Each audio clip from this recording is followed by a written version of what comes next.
അസ്സലാമു അലൈക്കും വറഹ്മത്തുള്ളാഹി. ഇന്നൽ ഹംദലില്ലാഹി വസല്ലല്ലാഹു അലാ മുഹമ്മദിൻ വഅലാ ആലിഹി വഅസ്ഹാബിഹി അജ്മഈൻ. ബഹുമാന്യരായ പണ്ഡിതന്മാരെ, പ്രിയപ്പെട്ട സഹോദരങ്ങൾ, അഹ്ലുസുന്ന വൽ ജമാഅ അതിൻ്റെ ആദർശവും വ്യതിയാനവും എന്ന വിഷയം ചർച്ച ചെയ്യുന്നതിന് വേണ്ടിയാണ് ഇന്നലെ മുതൽ ഇവിടെ പരിപാടികൾ സംഘടിപ്പിച്ചുകൊണ്ടിരിക്കുന്നത്. ഈ വിഷയവുമായി ബന്ധപ്പെട്ട് വിഷയാവതരണം അവസാനിച്ചു കഴിഞ്ഞു. ഈ പ്രദേശത്തുള്ള ഒരുപാട് ആളുകൾ കഴിഞ്ഞ പ്രാവശ്യവും ചോദ്യം ചോദിക്കാൻ അവസരം കിട്ടിയില്ല എന്നുള്ളൊരു പരാതി പറഞ്ഞതായി അറിയാൻ സാധിച്ചിട്ടുണ്ട്. അതുകൊണ്ടുകൂടിയാണ് സംശയങ്ങൾ തീർക്കുവാനും ദൂരീകരിക്കുവാനുമുള്ള ഒരു അവസരം കൂടി മുജാഹിദ് പ്രവർത്തകർ ഉണ്ടാക്കിയിട്ടുള്ളത്. അതുകൊണ്ട് തന്നെ വിഷയസംബന്ധമായി ഇവിടെ അവതരിപ്പിക്കപ്പെട്ട കാര്യങ്ങളിൽ ഈ നാട്ടിലുള്ള ആളുകൾക്ക് പ്രത്യേക പരിഗണന നൽകിക്കൊണ്ട് നമ്മൾ മുഖാമുഖം അല്ലെങ്കിൽ സംശയ ദൂരീകരണത്തിലേക്ക് നീങ്ങുകയാണ്. പത്തപിരിയത്തുനിന്നുള്ള എൻ്റെ സഹോദരൻ, എല്ലാ പരിപാടിയിലും ചോദ്യം ചോദിക്കാൻ വരുന്ന അബ്ദുൽ മജീദ് അവിടെ ചോദ്യത്തിന് വേണ്ടി ഇരിക്കുന്നതായി കാണുന്നുണ്ട്. മജീദിന് ഇൻഷാ അല്ലാഹ് നമ്മൾ സമയം കൊടുക്കും. അതിനു മുമ്പ് പ്രഥമ പരിഗണന നമ്മൾ നൽകുന്നത് ഈ പ്രദേശത്തെയും ഇവിടുത്തുകാരുമായ ആളുകൾക്കാണ്. ഇവിടെ രാവിലെ തന്നെ ചോദ്യം ചോദിക്കാൻ വരുന്നവർ എന്ന് പറഞ്ഞുകൊണ്ട് ചില ആളുകളൊക്കെ സൂചിപ്പിച്ചിട്ടുണ്ടായിരുന്നു. അവർക്ക് പ്രഥമ പരിഗണന നൽകാനാണ് നമ്മൾ ഉദ്ദേശിക്കുന്നത്.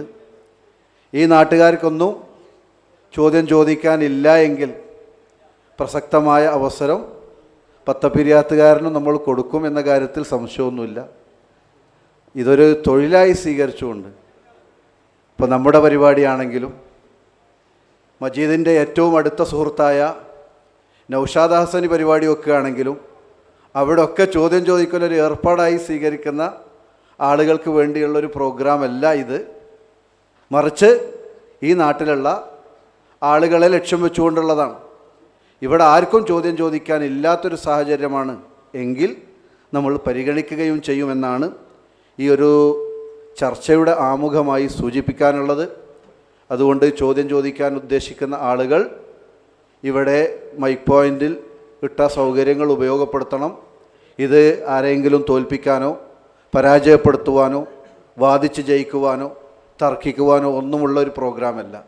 മറിച്ച് ദീനീയായ കാര്യങ്ങൾ വളരെ ശാന്തമായ അന്തരീക്ഷത്തിൽ പഠിക്കുവാനുള്ള ഒരു സംരംഭമാണ്. ഈ നാട്ടുകാർക്കുള്ള തുറന്ന അവസരമാണ്.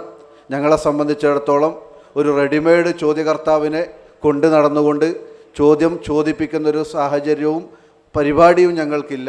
നാട്ടുകാർക്ക് സ്വാഭാവികമായി ഉണ്ടാകുന്ന ചോദ്യങ്ങൾ, സംശയങ്ങൾ ദൂരീകരിക്കാനുള്ള ഈ ഒരവസരം ഇവിടുത്തെ നേതൃത്വം നൽകുന്ന പണ്ഡിതന്മാരും നാട്ടുകാരും ഉപയോഗപ്പെടുത്തണം എന്നുള്ളതാണ് ഞങ്ങളുടെ ഏറ്റവും ഹൃദ്യമായ അപേക്ഷ. അത് സ്വീകരിക്കണമെന്ന് ഉണർത്തിക്കൊണ്ട് ഈ മൈക്ക് പോയിൻറ്റിലേക്ക് കടന്നു വരുവാൻ ചോദ്യകർത്താക്കളോട് ആവശ്യപ്പെട്ടുകൊണ്ട് ഞാൻ എൻ്റെ വാക്കുകൾ ഉപസംഹരിക്കുന്നു. ഒന്നാമത്തെ ചോദ്യത്തിന് വേണ്ടി ഈ നാട്ടിലുള്ള ഇതുമായി ബന്ധപ്പെട്ട ആരെങ്കിലും ഉണ്ടെങ്കിൽ അവർക്ക് പ്രഥമ പരിഗണന നൽകുകയാണ്. ഓരോരുത്തർക്കായി കടന്നു വരാൻ ഇൻഷാ അല്ലാഹ്. എല്ലാവർക്കും അവസരമുണ്ട്. ഒരാൾക്ക് ഇത്ര ചോദ്യം ഇന്ന ചോദ്യമൊന്നുമില്ല. ചോദിച്ചോളൂ. നിങ്ങളതൊന്ന് പരിചയപ്പെടുത്തണേ. എൻ്റെ പേര് റഫീഖ് എന്നാണ്. ഞാൻ ഇവിടെ അടുത്തുള്ള ആൾ തന്നെയാണ്. ഞങ്ങൾക്കെല്ലാവർക്കും ചോദിക്കാനായിട്ട് ഞാൻ മജീദിനെ കൊടുത്തിട്ട് നമ്മുടെ സുഹൃത്താണത്. വേറെ ആർക്കും ചോദിക്കാനില്ല. ഞാൻ മുൻകൂട്ടിയിട്ട് മൂപ്പരോട് എൻ്റെ പെർമിഷൻ മേടിച്ചിരുന്നു. വേറെ നമുക്കൊന്നും പറയാനില്ല. ഇവിടെ വേറെ ആരാൾ ചോദിക്കാൻ വേണ്ടി വന്നല്ലോ. അതൊക്കെ ചോദിച്ചു. മജീദിനെ നമ്മൾ സ്ഥിരം കാണണം, അതുകൊണ്ടാണ് അവന് അവസരം കൊടുക്കുമെന്ന് പറഞ്ഞത്. നമ്മളെ ഇതിന് മുന്നൊരു അഗ്രിമെന്റ് ഉണ്ടായിരുന്നു. ആ അഗ്രിമെന്റ് പ്രകാരം ആദ്യത്തെ ചോദ്യം എനിക്ക് തരാം, എന്റെ സുഹൃത്തുക്കൾക്ക് തരാമെന്നാണ് പറഞ്ഞിരുന്നത്. അപ്പൊ ആ അഗ്രിമെന്റ് ഒന്ന് പാലിക്കുക, അതാണ്. മജീദ് ചോദ്യം. റഫീഖ് നിങ്ങൾക്ക് തരാന്നല്ലേ പറഞ്ഞേ?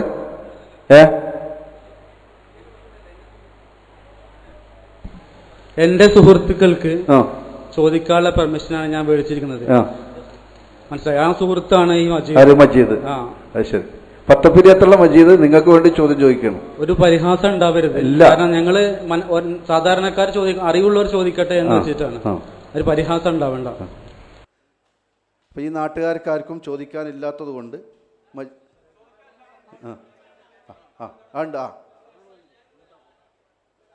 അപ്പോൾ ഈ നാട്ടിലുള്ള ഒരു പണ്ഡിതൻ ചോദിക്കാൻ വേണ്ടി റെഡിയായിട്ടുണ്ട്. മജീദ്, അബ്ദുൽ മജീദ് സാഹിബ്, അദ്ദേഹം ചോദിക്കട്ടെ.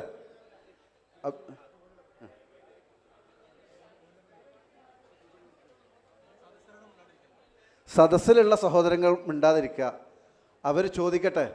ആ ഉസ്താദ് അവറുകൾ ചോദ്യം ചോദിക്കാനായി വന്നിട്ടുണ്ട്. ഈ നാട്ടിലുള്ള ആളാണ്, അദ്ദേഹം ചോദിക്കട്ടെ. അബ്ദുൽ മജീദ്,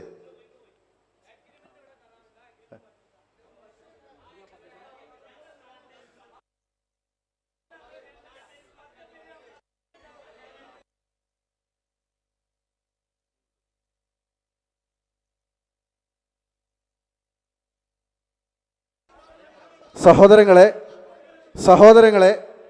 ഈ ഒരു പ്രോഗ്രാം ഈ പ്രദേശത്തിന് വേണ്ടിയുള്ളതാണ്. അബ്ദുൽ മജീദ് എല്ലാ പരിപാടിയിലും ഇങ്ങനെ കടന്നു വന്നുകൊണ്ട് ഈ ചോദ്യങ്ങൾ ഇല്ലാതാക്കാൻ വേണ്ടി ശ്രമിക്കുന്ന ഒരു സ്ഥിരം സംഗതി ഞങ്ങൾ കണ്ടതുകൊണ്ടാണ് ഇവിടെയുള്ള ആളുകൾക്ക് പ്രത്യേകമായി അവസരം നൽകുന്നത്. ഇവിടുത്തെ പണ്ഡിതന്മാർ ചോദിക്കാൻ തയ്യാറായിട്ടുമുണ്ട്. പിന്നെ എന്തുകൊണ്ടാണ് അത് തടയാൻ വേണ്ടി പത്തപ്പിരിയത്തുനിന്ന് വന്ന മജീദ് തയ്യാറാകുന്നത് എന്നാണ് ഞങ്ങൾക്ക് മനസ്സിലാകാത്തത്. ഇവിടുത്തെ പണ്ഡിതൻ കിതാബ് ഉദ്ധരിച്ചുകൊണ്ട് ചോദിക്കാൻ ഇതാ തയ്യാറായി വന്നിട്ടുണ്ട്. ആ അവസരം കൊടുക്കണം. ഈ പ്രദേശത്തുള്ള എത്ര ആളുകൾക്കും ചോദ്യം ചോദിക്കാനുള്ള അവസരം ഞങ്ങളിതാ സൃഷ്ടിച്ചു തന്നിരിക്കുന്നു. ഏതൊരു പരിപാടിയും കലക്കുന്നതിന് വേണ്ടി, ആ പരിപാടി അസ്വസ്ഥമാക്കുന്നതിന് വേണ്ടി കരുതിക്കുട്ടി വരുന്ന മജീദും അദ്ദേഹത്തിൻ്റെ ആളുകളും ഒരു കാരണവശാലും ഈ പരിപാടിയെ സദസ്സെല്ലാവരും ഇരിക്കുക, പ്രിയപ്പെട്ട മുജാഹിദ് പ്രവർത്തകർ പൂർണ്ണമായും ഇരിക്കുക. ഇവിടത്തുകാർക്ക് ശാന്തമായ രൂപത്തിൽ അവരുടെ ചോദ്യങ്ങൾ ചോദിക്കുവാനുള്ള അവസരം നമ്മൾ സൃഷ്ടിക്കുകയാണ്. അവരുടെ സംശയങ്ങൾ ചോദിക്കുവാനുള്ള അവസരം സൃഷ്ടിക്കുകയാണ്. ബോധപൂർവം പരിപാടി നടത്താതിരിക്കുവാൻ വേണ്ടി ശ്രമിക്കുന്ന മജീദ് എന്ന സുഹൃത്ത് ഇവിടുന്ന് പോയിട്ടുണ്ട്. ബാക്കിയുള്ള ആളുകൾക്ക് വളരെ ശാന്തമായി ചോദ്യം ചോദിക്കുവാനുള്ള അവസരം ഇവിടെ ഉണ്ട്. പ്രിയപ്പെട്ട മുജാഹിദുകളെ, എല്ലാവരും ഇരിക്കണം. ആ മൈക്കിന് മുമ്പിലുള്ള സഹോദരന് തൻ്റെ സംശയം ശാന്തമായി ചോദിക്കുവാനുള്ള ഈ അവസരം നമ്മൾ അവർക്ക് ഒരുക്കി കൊടുക്കണം. ഇവിടെ വളണ്ടിയർ ശ്രദ്ധിക്കുക. ഒന്നാമത്തെ ചോദ്യം. നിങ്ങളുടെ പേരൊന്ന് പറയും. എല്ലാം പറയാം. അസ്സലാമു അലൈക്കും. വലൈക്കും അസ്സലാം വറഹ്മത്തുള്ളാഹി. ഞാൻ കഴിഞ്ഞ പ്രാവശ്യം മുഖാമുഖം വെച്ചപ്പോ ഇവിടെ ആരെ ചോദിക്കാനുണ്ടോ ലേലം വിളിച്ചിട്ട് ആരും വന്നില്ല. അത് കാരണം ഞാനാണ് ഫസ്റ്റ് ചോദിച്ചത്. ആ ചോദ്യം തന്നെ ഞാൻ ഇന്നും ഇവിടെ ചോദിക്കുമ്പോൾ, ഞാൻ മൂക്കോല എന്ന സ്ഥലത്ത് നിന്ന് വരുന്നതാണ്. പൊന്നാനി താലൂക്കിൽ 80% മുജാഹിദ് പ്രവർത്തകരുള്ള സ്ഥലത്തു നിന്നാണ് ഞാൻ വരുന്നത്. മൂക്കോല എന്ന് പറഞ്ഞ സ്ഥലത്ത്. എന്റെ പേര് മുഹമ്മദ്. ഞാൻ ചോദിക്കാൻ പോകുന്നു. കഴിഞ്ഞ പ്രാവശ്യം നേരത്തെ പറഞ്ഞു, മറ്റേ ഇവിടെ സഹോദരങ്ങൾ എല്ലാവരും ഇരിക്കണം. വളരെ ശാന്തമായ അന്തരീക്ഷമാണ്. നേരത്തെ പറഞ്ഞു പ്രാസംഗികൻ ഇവിടെ മുടി പ്രശ്നമെന്ന് പറഞ്ഞു. മുടി ഒരു സൈഗുന കാസർഗോഡ് തൊട്ടിട്ട് കന്യാകുമാരി വരെ മുടി കൊണ്ടിടന്ന് ഇതിനെ എതിർക്കാൻ ഇവിടെ നിന്നുള്ള മുജാഹിദ് പ്രസ്ഥാനക്കാരോ ജമാഅത്ത് പ്രസ്ഥാനക്കാരോ കൂടുതലായിട്ട് ഇറങ്ങിയിട്ടില്ല. അതിനെ എതിർത്തത് അതേ ഗ്രൂപ്പിൽപ്പെട്ട EK സുന്നികളാണ്. ഇവിടെ ക്ലിപ്പ് ഇട്ടിട്ടും ഓരോ പരിപാടികൾ നടത്തിയിട്ടും എതിർത്തിട്ടുള്ളത്. അപ്പോൾ ഞാൻ സ്വാഭാവികമായിട്ട് ഞാൻ ആലോചിച്ചു, എന്താണ് മുജാഹിദ് പ്രസ്ഥാനക്കാരും ജമാഅത്ത് പ്രസ്ഥാനക്കാരും ഒന്നും ഒരു പരിധി വരെ അവർ എതിർക്കുന്നു. മറ്റേ ഗ്രൂപ്പ് എന്താണ് എതിർക്കാത്തതെന്ന് ഞാൻ അന്വേഷിച്ചു. അവസാനം എനിക്ക് പിടികിട്ടി. വേങ്ങരയിൽ ഇവരൊരു പള്ളിയുണ്ട്. അവിടുത്തെ മുടി ഇത്രേ ഉള്ളൂ. ഇവിടെ ഷേഖ് കാണിച്ച മുടി ഇത്ര ഉണ്ടായിരുന്നു. സുബ്ഹാനല്ലാഹ്, നബി സല്ലല്ലാഹു അലൈഹി വസല്ലമയുടെ മുടി ഇത്ര വലിപ്പോ. ഇവർക്ക് ഇത് ഉണ്ടായപ്പോൾ അവർക്ക് വരുമാനം കുറഞ്ഞു, അത് കാരണം അവർ എതിർത്തത് എന്നാണ് പറഞ്ഞത്. ഈ മുടിയുടെ പ്രശ്നത്തിൽ ഇസ്ലാമിലോ എന്ന് നഖത്തിലോ നബി സല്ലല്ലാഹു അലൈഹി വസല്ലമയുടെ നഖത്തിലോ മുടിയിലോ പിൽക്കാലത്ത് സഹാബത്തിന് ഇത് സൂക്ഷിച്ചോളി, ഇത് നിങ്ങൾക്ക് രക്ഷയായി തീരുമെന്ന് പറഞ്ഞിട്ടുണ്ടോ എന്ന് ഒരു ചോദ്യം. രണ്ടാമത്തെ ചോദ്യം, ആ ചോദ്യത്തിന് മറുപടി പറഞ്ഞിട്ട് അടുത്ത ചോദ്യം. അസ്സലാമു അലൈക്കും വറഹ്മത്തുള്ളാഹി വബറകാതുഹു. ബിസ്മില്ലാഹിൽ അൽഹംദുലില്ലാഹ് അല്ലാഹുമ്മ സ്വല്ലി അലാ മുഹമ്മദിൻ വഅലാ ആലി മുഹമ്മദ്. വളരെ ആത്മാർത്ഥമായി വിഷയം പഠിക്കാനുള്ള ആഗ്രഹത്തോടു കൂടി ചോദിച്ച ഒരു ദീനി അന്വേഷിയുടെ ചോദ്യമാണ് ഇവിടെ വന്നിരിക്കുന്നത്. റസൂലുള്ളാഹി സ്വല്ലല്ലാഹു അലൈഹി വസല്ലം തങ്ങളുടെ മുടിയുമായി ബന്ധപ്പെട്ടതാണ് വിഷയം. വളരെ വിശദമായി മുജാഹിദ് പ്രസ്ഥാനം ഈ വിഷയത്തിൽ എല്ലാ കാലത്തും സമൂഹത്തെ പഠിപ്പിച്ചിട്ടുണ്ട് എന്നുള്ളത് ഒരു വസ്തുതയാണ്. എല്ലാവരും ഇരിക്കുക, എല്ലാവരും ഇരുന്നോളി. ഒന്ന് രണ്ട് ആളുകൾക്ക് ഈ പരിപാടി നടക്കാതാക്കാൻ ആഗ്രഹമുണ്ട്. നാം അതിനൊരിക്കലും കൂട്ടിക്കാൻ പാടില്ല. വളരെ മാന്യമായി ദീനിയായ മജ്‌ലിസ്. എല്ലാവരും ഇരിക്കുക, ആരും നിൽക്കണ്ട. ഓക്കെ, ഇരിക്കുക, എല്ലാവരും ഇരുന്നോളി. നിശ്ചയിക്കപ്പെട്ട വളണ്ടിയേഴ്സ് മാത്രം മതി, ബാക്കി എല്ലാവരും ഇരുന്നോളി. ഇത് അള്ളാഹിന്റെ ദീൻ ചർച്ച ചെയ്യുന്ന വേദിയാണ്. മലക്കുകളുടെ സാന്നിധ്യം ഉണ്ടാകുമെന്ന് പ്രതീക്ഷിക്കപ്പെടുന്ന വേദിയാണ്. ഇൻഷാ അല്ലാഹ് നാളെ പരലോകത്ത് നമുക്കിത് പ്രതിഫലമായി തിരിച്ച് കിട്ടണമെന്ന് നാം ആഗ്രഹിക്കുന്ന ഒരു വേദിയാണ്. അതുകൊണ്ട് ആ നിലക്ക് നാം ഇതിനെ കാണേണ്ടതുണ്ട്. അത് വിരുദ്ധമായി ശൈത്താനെ സഹായിക്കുന്ന നിലപാട് നമ്മുടെ ഭാഗത്ത് ഉണ്ടാകാൻ പാടില്ല. വളരെ മാന്യമായി ഒരുപാട് മുസ്ലിയാക്കന്മാർ ഇവിടെ ചോദിക്കാൻ വേണ്ടി വന്നിട്ടുണ്ട്. ഇൻഷാ അല്ലാഹ് അവർക്കൊക്കെ അവസരം കൊടുക്കുകയും വേണം. അതുകൊണ്ട് ആ നിലയ്ക്ക് ദീനിയായ ചർച്ചയായി നാം ഇതിനെ കാണുക. ആർക്കും പ്രത്യേകിച്ച് വാശിയോ വിദ്വേഷമോ ഒന്നും ആവശ്യമില്ല. വിഷയങ്ങൾ ചർച്ചയ്ക്ക് വരട്ടെ. എന്നിട്ട് അത് പരസ്പരം അങ്ങോട്ടും ഇങ്ങോട്ടും മാറ്റുരച്ച് ഏതാണോ ശരി ആ ശരി നമുക്ക് സ്വീകരിക്കാം. ആരുടെ പക്കലാണോ അബദ്ധമുള്ളത് ആ അബദ്ധം നമുക്ക് തിരുത്താം. ഇത്രയും കാലം നമ്മൾ സ്വീകരിച്ച ഒരു വിഷയം തെറ്റാണ് എന്ന് പ്രമാണബദ്ധമായി ബോധ്യപ്പെടുന്നുവെങ്കിൽ അത് തിരുത്തി ശരിയിലേക്ക് പോകാം. അല്ലാത്തവരുടെ ഭാഗത്ത് തെറ്റാന്ന് ബോധ്യപ്പെടുകയാണെങ്കിൽ അവർക്കും ആ വഴി സ്വീകരിക്കാം. അവർ നല്ല മനസ്സോടുകൂടി വളരെ മാന്യമായി നടക്കേണ്ടുന്ന ഒരു പ്രോഗ്രാമാണ്. കഴിഞ്ഞ തവണയും നാം ഏകദേശം 10 മണി 10:15 മണി വരെ വളരെ മാന്യമായി ഇവിടെ നടത്തിയിട്ടുണ്ട്. ഇന്നും ഇൻഷാ അല്ലാഹ് ആ നിലയ്ക്ക് തന്നെ നമുക്ക് അനുവദിക്കപ്പെടുന്ന പരമാവധി സമയം നാം ഇതിനെ വിനിയോഗിക്കേണ്ടതുണ്ട്. എല്ലാവരും സഹകരിക്കണമെന്നാണ് സൂചിപ്പിക്കാനുള്ളത്. ഏതായിരുന്നാലും മുടിയുമായി ബന്ധപ്പെട്ട വിഷയം അവിടെ ഗേറ്റിങ്ങിലൊക്കെ ഇരുന്നോളി. ഗേറ്റിങ്ങിൽ ആൾക്ക് ഈ പരിപാടി നടക്കണമെന്ന് ആഗ്രഹമുള്ള എല്ലാവരും ഇരിക്കുക. ഈ പരിപാടി നടക്കണമെന്ന് ആഗ്രഹിക്കുന്ന എല്ലാവരും ഇരിക്കുക. അവിടെ ഗേറ്റിൽ നിൽക്കുന്ന എല്ലാവരും എല്ലാവരും ഇരിക്കുക. എന്തിനാ എല്ലാവരും ഇരിക്കുക? ഒരു 1-2 ആളുകൾ ഇത് പ്രസിഡൻ്റാക്കാൻ വേണ്ടി ഫീസും പറഞ്ഞ് വാങ്ങി വന്നിട്ടുണ്ടെങ്കിൽ എന്തിനാ നമ്മൾ ഓനെ സഹായിക്കുന്നത്? ഓല ആ വഴിക്ക് പോയിക്കോട്ടെ, നമ്മൾ കാര്യമാക്കേണ്ടതില്ല. ഒരിക്കൽ ഫീസാണ്. ഒരു ചോദ്യം ചോദിച്ചാൽ എത്ര രൂപ, ഉപചോദ്യം ചോദിച്ചാൽ ഇത്ര രൂപ, 2 ചോദ്യം ചോദിച്ചാൽ ഇത്ര രൂപ, അത് കൃത്യമായി കണക്കുണ്ട്. കലക്കിയ ചാർജ് വേറെ. അങ്ങനെ ഓരോന്നിനും ചാർജ് പറഞ്ഞ് ഫീസ് ഉറപ്പിച്ച് അഡ്വാൻസും വാങ്ങിയിട്ട് വന്ന മനുഷ്യന്മാരാണ് ഈ വരുന്ന പല ആളുകളും. അതുകൊണ്ട് അവരുടെ ആ താല്പര്യത്തിന് നമ്മൾ ഒരിക്കലും വശംബദ്ധരാകാതിരിക്കുക. ഈ പ്രോഗ്രാം മാന്യമായി നടക്കട്ടെ, അതിന് സഹകരിക്കുക. ഇൻഷാ അല്ലാഹ് മജീദും ഇന്നല്ലെങ്കിൽ നാളെ മുജാഹിദായി വരും എന്ന പ്രതീക്ഷ നമുക്കുണ്ട്. അള്ളാഹു എല്ലാവർക്കും ഹിദായത്ത് പ്രദാനം ചെയ്യുമാറാവട്ടെ. അപ്പോൾ ഏതായിരുന്നാലും മുടിയുമായി ബന്ധപ്പെട്ടതാണ് വിഷയം.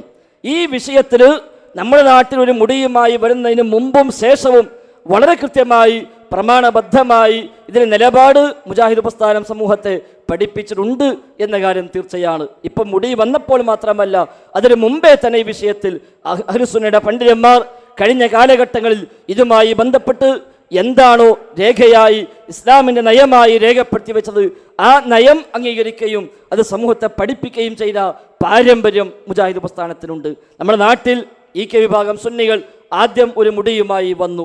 വെല്ലൂരിൽ നിന്ന് കൊണ്ടുവന്ന മുടിമുക്കിയ വെള്ളം എന്ന് പറഞ്ഞ്, മുടിയല്ല മുടിമുക്കിയ വെള്ളം കൊണ്ടുവന്ന് അത് വിറ്റ് കാശാക്കാൻ തുടങ്ങിയപ്പോൾ ആ ക്ലിപ്പ് നാട് നീളെ പ്രദർശിപ്പിച്ചുകൊണ്ട് അതിൻ്റെ ശരിയായ ഇസ്ലാമിൻ്റെ മാനം എന്താണ് എന്ന് സമൂഹത്തെ പഠിപ്പിക്കാൻ മുമ്പിൽ വന്നവർ മുജാഹിദ് പ്രസ്ഥാനം തന്നെയായിരുന്നു.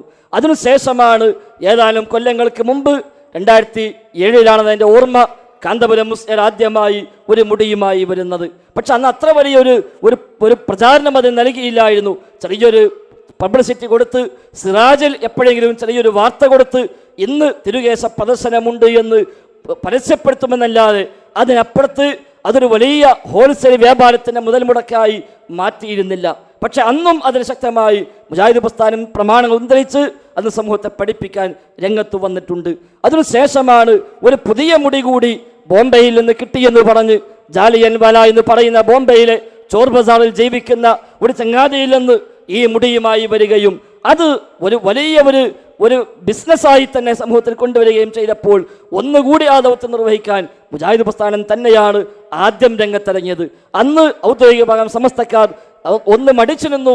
അവർ പറഞ്ഞു ഉറപ്പുവരുത്തട്ടെ, ഒന്ന് അന്വേഷിക്കട്ടെ, നബിയുടേതാണോ അല്ലേ, സനദ് ചോദിക്കട്ടെ എന്ന് പറഞ്ഞവർ ആദ്യം സനദ് ചോദിക്കാനാണ് തുനിഞ്ഞത്. ഞങ്ങൾ അന്നേ പറഞ്ഞു സനദ് ചോദിക്കേണ്ട കാര്യമില്ല. ഒന്ന് കാന്തപുരമാണ് കൊണ്ടുവന്നത്, അയാൾക്ക് തന്നെ സനദില്ല, അതുകൊണ്ട് അയാൾ സനദ് വായിച്ചിട്ടും കാര്യമില്ല. ഇനി ആരെന്ത് സനദുമായി വന്നാലും ഈ കാലഘട്ടത്തിൽ അല്ലാഹുവിന്റെ റസൂലിന്റെ മുടി എന്ന് പറഞ്ഞ് അവതരിപ്പിക്കാവുന്ന ഒരു മുടി സ്വീകാര്യയോഗ്യമായ വഴി സ്ഥിരപ്പെട്ടത് ലോകത്തെവിടെയുമില്ല. അതുകൊണ്ട് സനദ് ചോദിക്കേണ്ട ആവശ്യമേ ഇല്ല എന്ന് പറയുകയും, എന്നാൽ പ്രവാചകരുടെ മുടിക്ക്, പ്രവാചകരുടെ വിയർപ്പിന്, പ്രവാചകരുമായി ബന്ധപ്പെട്ട ശേഷിപ്പുകൾക്ക് ഉണ്ടെന്ന് പ്രമാണം പരിചയപ്പെടുത്തിയ എന്തെല്ലാം സവിശേഷതയുണ്ടോ ആ സവിശേഷതയെല്ലാം നമ്മൾ അംഗീകരിക്കുന്നു.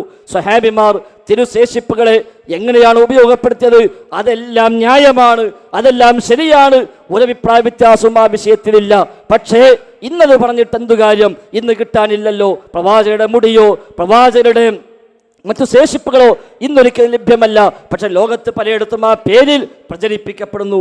ഈജിപ്തിലുണ്ട്, അതേപോലെ നമ്മുടെ ഇന്ത്യ രാജ്യത്ത് തന്നെ പല സ്ഥലത്തും നബിയുടെ മുടി എന്ന് പറഞ്ഞ് ആ മുടിയുമായി വരുന്നവരുണ്ട്. UAE-യിലുണ്ട്. നബിയുടെ മുടി മാത്രമല്ല, ഇയാൾക്കിത് കൊടുത്തുവെന്ന് പറയപ്പെടുന്ന ആ ഒരു മ്യൂസിയം സൂക്ഷിക്കുന്ന ഹസ്രജി എന്ന ഒരാൾ, അയാളുടെ മ്യൂസിയം നെറ്റിക്കേരടിച്ച് അങ്ങ് കാണാൻ കഴിയും. അതിൽ കാണാം പ്രവാചകന്റെ മുടിയുണ്ട്, പ്രവാചകന്റെ താടിയുണ്ട്, അലി ഇബ്നു അബീ ത്വാലിബിന്റെ താടിയുണ്ട്, ആയിഷ ബീവിയുടെ കുപ്പായമുണ്ട്, അതേപോലെ ഫാത്തിമ ബീവിയുടെ ചെരുപ്പുണ്ട്. അതെല്ലാം ഇയാളുടെ വശം UAE-യിലുണ്ട്.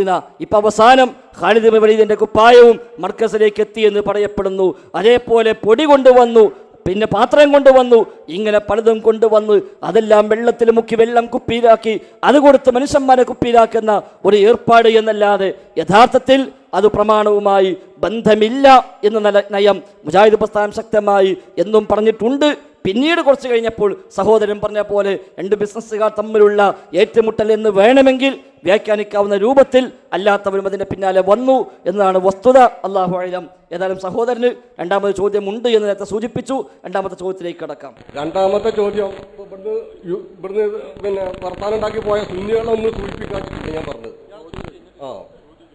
അതായത് മുജാഹിദിൽ മറ്റേ കൂട്ടുപ്രാർത്ഥന ചെയ്യാൻ പാടില്ല എന്ന് മുജാഹിദ് പ്രസ്ഥാനം പറയുന്നുണ്ട്. അതിനൊരു തെളിവായിട്ട്, ചെറിയൊരു തെളിവായിട്ട് എൻ്റെ മനസ്സിൽ ഉത്ഭവിച്ചത് റബ്ബന ആതിന ഫിദ്ദുനിയ ഹസന വഫിൽ ആഖിറതി ഹസനതൻ വഖിന അദാബന്നാർ. റബ്ബന, ഞങ്ങളുടെ രക്ഷിതാവേ. ഞങ്ങൾ പറഞ്ഞാൽ ഒന്നിൽ ഒരു കൂടുതൽ ആൾക്കാരാണ്. അപ്പോൾ റബ്ബന അത് അള്ളാഹിൻ്റെ 5 വക്ത് നമസ്കാരത്തിലും നമ്മൾ പറയപ്പെടുന്ന ഒരു അള്ളാഹുവേ നീ ഖബറിൽ നമുക്ക് ശാന്തമാക്കി തായോ, പരലോകത്തെ നമുക്ക് സൗഖ്യം തായോ. ഇതാണ് അതിൻ്റെ ഡീറ്റെയിൽ. അപ്പോൾ അത് ഖുർആനിൽ പല ഭാഗത്തുണ്ട്. റബ്ബന ഇന്ന ആതൈന, റബ്ബന ഇന്ന അൻഫലന, പല ഭാഗങ്ങളും വരാം റബ്ബന എന്നുള്ള ചോദ്യം. അപ്പൊ അത് കൂട്ടുപ്രാർത്ഥന ചോദിക്കല്ലേ? കൂട്ടുപ്രാർത്ഥനയ്ക്ക് ഉത്തരവാദില്ല. അല്ലെങ്കിൽ റബ്ബി എന്നല്ലേ പറയുള്ളൂ. നമ്മൾ റബ്ബനാണെന്നല്ലേ റബ്ബനാണ് കൂട്ടുപ്രാർത്ഥന. അല്ലെങ്കിൽ അതിന്റെ പുറമെ ചെയ്തിൽ ജുമയ്ക്ക് രണ്ടാമത്തെ കുത്തുപേര് എല്ലാം ദുആ ചെയ്യുന്നുണ്ടല്ലോ റബ്ബന എന്ന് പറഞ്ഞിട്ട്. ബാക്കിയുള്ള സ്ഥലത്തൊന്നും മുജാഹിദുകൾ ദുആ ചെയ്യുന്നില്ല.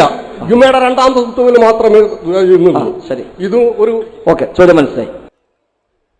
അപ്പൊ കൂട്ടുപ്രാർത്ഥന പാടില്ല എന്ന് മുജാഹിദുകൾ പറയുന്നു.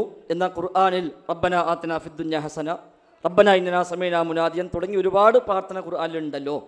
ഖുതുബയിലും രണ്ടാം ഖുതുബയിൽ ദുആ ചെയ്യുന്നു. പിന്നെ എന്തുകൊണ്ട് പാടില്ല എന്ന് പറഞ്ഞു? സഹോദരൻ മനസ്സിലാക്കേണ്ടത്, മുജാഹിദ് പ്രസ്ഥാനം കൂട്ടുപ്രാർത്ഥന പാടില്ല എന്ന് എവിടെയും പറഞ്ഞിട്ടില്ല, പറയുകയുമില്ല. എന്തുകൊണ്ട്? ഈ പറയപ്പെട്ടതൊക്കെ അതേ തെളിവാണ്. മുജാഹിദുകളുടെ പള്ളിയിലും വെള്ളിയാഴ്ച വന്നാൽ ഖുതുബയിൽ ഇതേപോലെ കൂട്ടുപ്രാർത്ഥന കാണാം. ഇനി അതിന് മുജാഹിദ് പള്ളിക്ക് വരണം എന്നില്ല. ഇവിടെ സ്വാഗതം പറഞ്ഞ ആൾ മുതൽ ഞാനടക്കം തുടങ്ങിയപ്പോൾ കൂട്ടുപ്രാർത്ഥന നടത്തിയിട്ടാണ് തുടങ്ങിയത്. എൻ്റെ സംസാരം ആരംഭിച്ചത് കൂട്ടമായി പ്രാർത്ഥിച്ചുകൊണ്ട് ഞങ്ങളൊക്കെ ആമീൻ പറഞ്ഞു. മജീദിന് വേണ്ടി ഞാൻ ദുആയിരുന്നു, നിങ്ങളൊക്കെ ആമീൻ പറഞ്ഞു. അതേപോലെ ലത്തീഫ് സുല്ലമി സംസാരിച്ചു, അദ്ദേഹം പ്രാർത്ഥിച്ചു, നമ്മളൊക്കെ ആമീൻ പറഞ്ഞു. മൂസ സ്വലാഹി തൻ്റെ പ്രസംഗത്തിൽ പ്രാർത്ഥിച്ചു, ആദ്യവും അവസാനം പ്രാർത്ഥിച്ചു, നമ്മളെല്ലാവരും ആമീൻ പറഞ്ഞു. അപ്പം പിന്നെ കൂട്ടുപ്രാർത്ഥന പാടില്ല എന്ന് ഏതായാലും മുജാഹിദ് പ്രസ്ഥാനത്തിന് വാദമില്ല, അത് വ്യക്തമാണ്. അതിങ്ങനെ ഒരുപാട് സ്ഥലങ്ങളിൽ കൂട്ടമായി പ്രാർത്ഥിക്കുന്നു, കൂട്ടമായി ആമീൻ പറയുന്നു. പിന്നെ എവിടെയാണ് അഭിപ്രായ വ്യത്യാസമുള്ളത്? നമസ്കാര ശേഷം നമ്മുടെ നാടുകളിൽ കാണുന്ന പ്രത്യേകമായ രൂപത്തിലുള്ള കൂട്ടുപ്രാർത്ഥന, അതിനെയാണ് മുജാഹിദ് പ്രസ്ഥാനം വിമർശിച്ചിട്ടുള്ളത്. അത് എന്നും വിമർശിച്ചിട്ടുണ്ട്, ഇപ്പോഴും വിമർശിക്കുന്നു, ഇൻഷാ അല്ലാഹ് ഇനിയും അത് വിമർശിക്കുകയും ചെയ്യും. ഫർള് നമസ്കാരങ്ങൾക്ക് ശേഷം നമ്മുടെ നാട്ടിൽ പ്രചാരത്തിലുള്ള ഒരു പ്രത്യേകമായ കൂട്ടുപ്രാർത്ഥന, ഇമാമിങ്ങൾ പ്രാർത്ഥിക്കുന്നു, മഅ്മൂമീങ്ങൾ ആമീൻ പറയുന്നു. ഈ രീതി റസൂലുള്ളാഹി സ്വല്ലല്ലാഹു അലൈഹി വസല്ലം തങ്ങളുടെ മാതൃകയിൽ നമുക്ക് യാതൊരു തെളിവും ഇല്ലാത്തതാണ്. അല്ലാത്തതിന് തെളിവുണ്ട്. നബി തങ്ങൾ മിമ്പർ വെച്ച് ദുആ ചെയ്ത തെളിവുണ്ട്. നബി തങ്ങൾ ഉപദേശങ്ങളുടെ കൂട്ടത്തിൽ ദുആ ചെയ്ത തെളിവുണ്ട്. നബി തങ്ങൾ അത്തരം പല സന്ദർഭങ്ങളിലായി പ്രാർത്ഥിച്ച് സ്വഹാബിമാർ ആമീൻ പറഞ്ഞത് തെളിവുണ്ട്. എന്നാൽ നമസ്കാര ശേഷം നമ്മുടെ നാട്ടിൽ കാണുന്ന രൂപത്തിലുള്ള ഒരു പ്രത്യേകമായ കൂട്ടുപ്രാർത്ഥന റസൂലുള്ളാഹി സ്വല്ലല്ലാഹു അലൈഹി വസല്ലമ ഏകദേശം 10 കൊല്ലത്തിലേറെ ഇമാമായി നമസ്കരിച്ചിട്ട് ആ വർഷങ്ങളിൽ ഒരിക്കൽ പോലും ഫർള് നമസ്കാരം കഴിഞ്ഞ് മഅ്മൂമിങ്ങൾക്കുള്ള തിരിഞ്ഞിരുന്ന് നബിതങ്ങൾ ദുആ ചെയ്തു, മഅ്മൂമിങ്ങൾ ആമീൻ പറഞ്ഞു എന്ന ഒരു രീതി നമുക്ക് കാണുക സാധ്യമല്ല. ഇനി ശേഷം അഹ്ലുസുന്നയുടെ നയം വിശദീകരിച്ച പണ്ഡിതന്മാർ, ആദ്യകാലക്കാരായ പണ്ഡിതന്മാരാരും തങ്ങളുടെ ഗ്രന്ഥങ്ങളിൽ ആ നിലക്കുള്ള മാതൃക പരിചയപ്പെടുത്തിയിട്ടുമില്ല. ഷാഫി മദ്ഹബുകാർ അവകാശപ്പെടുന്ന ആളുകൾക്ക് പോലും ഇമാം ഷാഫിയുടെ അധ്യാപനങ്ങളിലോ അതല്ലെങ്കിൽ തൊട്ട് ശേഷം വന്ന പണ്ഡിതന്മാരുടെ ഗ്രന്ഥങ്ങളിലോ നമുക്ക് അത്തരമൊരു രീതി കാണാനും സാധ്യമല്ല. ഷാഫി മദ്ഹബിലെ ചില പണ്ഡിതന്മാർ പറ്റുമെന്ന് പറഞ്ഞവർ തന്നെയും അവർ പറഞ്ഞത് പിന്നിലുള്ള മഅ്മൂമീങ്ങളെ പഠിപ്പിക്കാൻ ഉദ്ദേശമുണ്ടെങ്കിൽ ചെയ്യാം എന്ന് പറഞ്ഞുവെന്നല്ലാതെ ഒരു പൊതുവായ ഒരു സ്ഥിരമായ സുന്നത്തായി അവരാരും അതിനെ പഠിപ്പിച്ചിട്ടില്ല. അതുകൊണ്ട് കൂട്ടുപ്രാർത്ഥന പാടില്ല എന്നല്ല, ഫർള് നമസ്കാര ശേഷമുള്ള നമ്മുടെ നാട്ടിൽ ഇന്ന് കാണപ്പെടുന്ന രൂപത്തിലുള്ള പ്രത്യേകമായ ഒരു ദുആ, ആ രീതിക്ക് തെളിവില്ല, സുന്നത്തിൽ അതിന് പിൻബലമില്ല, അതുകൊണ്ട് അത് ചെയ്തുകൂടാ എന്ന് പറയുന്നു എന്ന് മാത്രം. മാത്രവുമല്ല, കൂട്ടുപ്രാർത്ഥന എന്ന പേര് തന്നെ യഥാർത്ഥത്തിൽ ഒരു ന്യായമല്ല. ഇപ്പം നമ്മുടെ നാട്ടിൽ പഴയ കാലത്തുണ്ടായിരുന്നു, നിങ്ങളെപ്പോലുള്ള പ്രായമുള്ള ആളുകൾക്ക് പറഞ്ഞു കേൾക്കാറുണ്ട്, കൂട്ടബാങ്ക്. ഞങ്ങളൊക്കെ ചെറിയ കുട്ടികളായപ്പോൾ കണ്ടിരുന്നു, ഇപ്പോൾ കാണലില്ല. കൂട്ടബാങ്ക് എന്താ? എല്ലാവരും കൂടി ബാങ്ക് കൊടുക്കലാണ്. എല്ലാവരും ബാങ്ക് വിളിക്കുക. ഒരാൾ ബാങ്ക് കൊടുത്ത അവസാനം എല്ലാവരും കൂടി റബ്ബഹദിൽ കായ്മാന്ന് പ്രാർത്ഥിക്കതല്ല, എല്ലാവരും ബാങ്ക് വിളിക്കാതെ കൂട്ടബാങ്ക്. അപ്പോൾ കൂട്ടപ്രാർത്ഥനയോ കൂട്ടമായി പ്രാർത്ഥിക്കുക, എല്ലാവരും പ്രാർത്ഥിക്കുക, അതാണ് യഥാർത്ഥത്തിൽ ചെയ്യേണ്ടത്. ഇവിടെ ഒരാൾ പ്രാർത്ഥിക്കുന്നു, മറ്റൊരു ആമീൻ പറയുന്നു, അതുകൊണ്ട് കൂട്ടുപ്രാർത്ഥന പേര് തന്നെ യഥാർത്ഥത്തിൽ വൈരുദ്ധ്യമാണ്. അതിന് പിന്നെ ചില മുസ്ലിയാക്കന്മാർ ഒപ്പിച്ചു, ആമീനും പ്രാർത്ഥനയാണല്ലോ, അതുകൊണ്ട് ഇതും ദുആയി കൂട്ടാം, അതുകൊണ്ട് കൂട്ടുപ്രാർത്ഥന വാക്ക് പ്രയോഗിച്ചാൽ തെറ്റില്ല എന്ന് ചില മുസ്ലിയാക്കന്മാർ പറഞ്ഞു ഒപ്പിക്കാൻ ശ്രമിക്കാറുണ്ട്. ആ നിലക്കാണെങ്കിൽ ഓക്കെ. ഏതായിരുന്നാലും അത്ര ഒരു മാതൃക പ്രവാചകരിൽ നമുക്ക് ലഭിച്ചിട്ടില്ല, അതുകൊണ്ട് അത് ചെയ്യാവതല്ല. അല്ലാഹു അഅലം.